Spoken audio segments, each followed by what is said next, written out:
Ay tapos nang magluto ng pansit. Today naman mag-uubak ng kamote.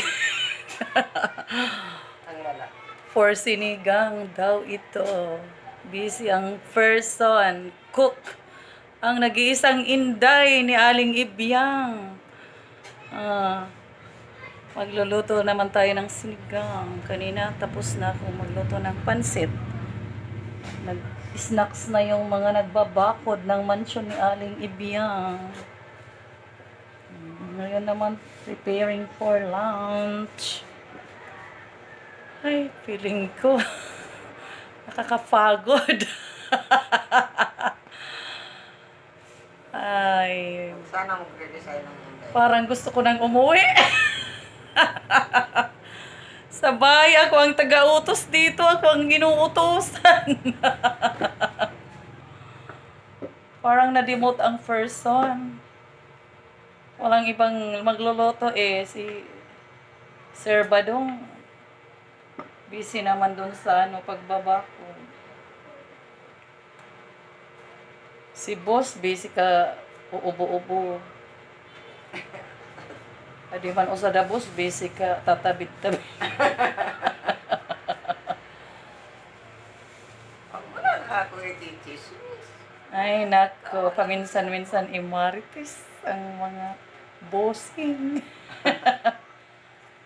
Magluluto kami ng sinigang na may kamote.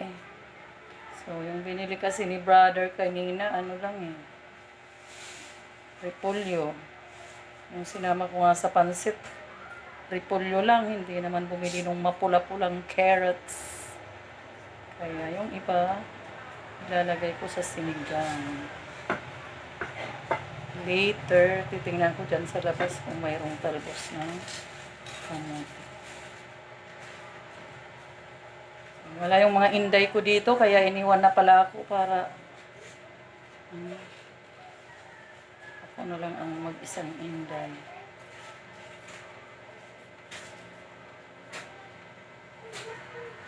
Pero maganda pa rin, friends, walang supply.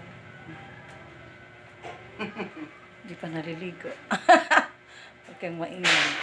Nagpalit lang ako ng damit kasi pawis na yung damit ko kanina.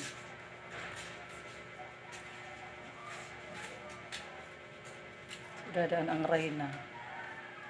Pupunta sa kanyang trono.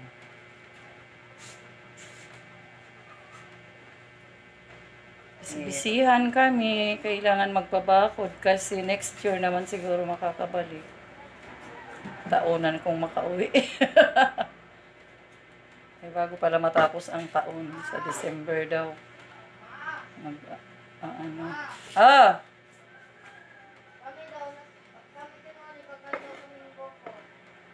Kain ng buko? Ay, baka din nyo naman uubusin. Mamaya na lang, pagkatapos ng pagluluto ko, tatayong tatlo ang kakain ng buko. Mamaya, pagkaluto ko. Hindi po anak ko siya Agkukuha di kamote. Gusod. Des, adi kamote mo, agkugusod. Bilangon ko di, tapabalyuan ko di. Times 3. See? May gusod. Bakit kakain kayo ng buko? Naglilihi ba kayo? Ayan, dadaan ang Reyna. Say hi. Kaway-kaway. Hi. Kaway-kaway ang Doña Elvera. Sabi ni Noah, mas maganda daw ditong tumira kasi meron siyang friends. Mayroon daw dagat. Nakakaboring daw doon sa La Purisima kasi wala daw siyang friend. Tapos daw walang dagat, ilog lang. Kaya iiwanan ko na siguro yan dito para may tao dito. Nabuboring daw siya doon sa bahay. Kasi siya lang ang bata doon. Dito may mga palaro siya.